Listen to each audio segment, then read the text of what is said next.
កំពុងតែមានការលំបាកក្នុងការបោសសម្លៀកបំពាក់ហាមិនងាយស្ងួតមែនដែរទេ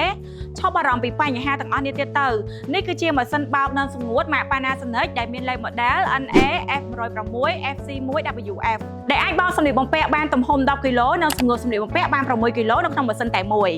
វាប្រើប្រាស់ជាមួយនឹងបច្ចេកវិទ្យា Hybrid Dry ដែលជួយស្ងួតសម្លៀកបំពាក់ដែលប្រើប្រាស់កម្ដៅឲ្យនៅថេរត្រឹម65អង្សាសេតែប៉ុណ្ណោះដែលវាជួយស្ងួតសម្លៀកបំពាក់បែបថ្នមការពារសាច់ក្រណាត់មិនឲ្យរួញខូចទ្រង់ទ្រាយឬក៏បាត់បង់ពណ៌ឡើយដែលវាមានជាមួយនឹងបច្ចេកវិទ្យាដែលជួយកម្ចាត់បាក់តេរីនិងមេរោគអាឡែស៊ីនៅលើសម្លៀកបំពាក់បានរហូតដល់ 99.99% បានយ៉ាងល្អផងដែរ Stand Master Plus គឺជាមុខងារដែលជួយកម្ចាត់ស្នាមប្រឡាក់ខ្លាំងបានយ៉ាងមានប្រសិទ្ធភាពដូចជាស្នាមប្រេងស៊ុបស្នាមទឹកជ្រលក់ញើសឬក៏ស្នាមប្រឡាក់ខ្លាំងនៅលើសម្លៀកបំពាក់បានយ៉ាងស្អាតល្អ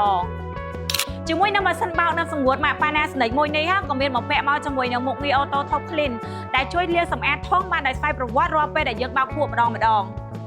អ្វីដែលកាន់តែពិសេសមួយវិញទៀតម៉ាស៊ីនបោកនិងសម្ងួតមួយនេះក៏មានបំពាក់មកជាមួយនឹងបច្ចេកវិទ្យា Inverter ដែលជួយសន្សំសំចៃអគ្គិសនីបានខ្ពស់និងដំណើរការស្ងាត់ល្អចឹងសម្រាប់បងប្អូនទាំងអស់គ្នាដែលចង់បានម៉ាស៊ីនបោកនិងសម្ងួតម៉ាក Panasonic មួយនេះបងប្អូនអាចធ្វើការស្វែងរកទិញនៅគ្រប់សាខាទាំងអស់របស់ក្រុមហ៊ុន Fungsimico សូមអរគុណជួបគ្នានៅវីដេអូក្រោយទៀត